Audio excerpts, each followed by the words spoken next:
بسم اللہ الرحمن الرحیم۔ ہم میں سے ہر ایک شخص یہ چاہتا ہے کہ وہ انتہائی خوشحال زندگی بسر کرے اور زندگی کے مراحل اور زندگی کے معاملات جیسے بھی ہوں، زندگی کتنے ہی کٹھن مرحلے میں داخل نہ ہو جائے، ہمارا دل مطمئن ہونا چاہیے اور سکون اور اطمینان اور زندگی کی خوشحالی یہ کبھی بھی ہم سے دور نہ ہو۔ کیا واقعی یہ ممکن ہے کہ ہم زندگی میں کسی بھی مرحلے پر، کسی بھی موڑ پر، کسی بھی طرح کے حالات میں ہم دل کا سکون اور اطمینان برابر حاصل کرتے رہیں اور اس میں کوئی فرق نہ آئے؟ جی ہاں، یہ ممکن ہے، لیکن لوگ اس کو حاصل کرنے کا طریقہ وہ استعمال نہیں کرتے جو طریقہ اس کا حقیقی طور پر ہے۔ دلوں کا سکون اور اطمینان اور زندگی کی خوشحالی انسان کو اس چیز سے نصیب ہوتی ہے کہ انسان اللہ تعالیٰ کے ذکر میں مشغول ہو جائے، اور اللہ کا ذکر ہم اتنا ہی کریں گے جتنا ہمیں اللہ تعالیٰ کا تعارف ہوگا۔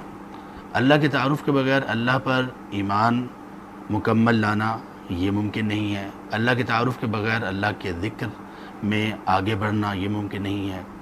اللہ کے تعارف کے بغیر اللہ تبارک و تعالیٰ کی کبریائی، بڑائی، اللہ کی رحمت، اللہ کی مغفرت، اس کو جان لینا اور اس کے متعلق معلوم کر لینا یہ کچھ بھی ممکن نہیں ہے۔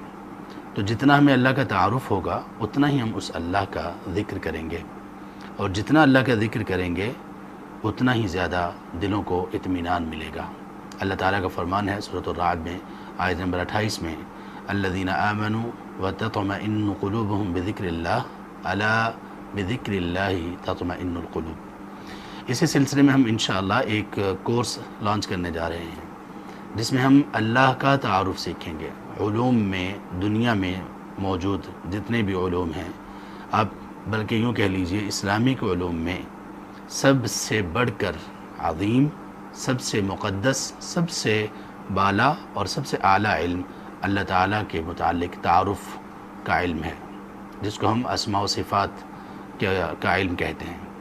تو ہم انشاءاللہ اس کورس میں اللہ تبارک و تعالیٰ کے اسماء و صفات اور اللہ کے اسماء و صفات کے متعلقہ چند قواعد، اور ان قواعد کے بعد اللہ تعالیٰ کے کچھ نام اور اللہ کی کچھ صفات کے متعلق کچھ سیکھنے کی کوشش کریں گے۔ باقی تفاصیل انشاءاللہ آپ کو ڈسکرپشن میں مل جائیں گی اور اذان کے پیجز پر بھی مل جائیں گی۔ اللہ تعالیٰ ہمیں توفیق دیں کہ ہم اللہ تعالیٰ کا تعارف سیکھیں اور اپنے خالق کے متعلق جانیں۔ بارک اللہ فیکم وفقکم اللہ لکل خیر۔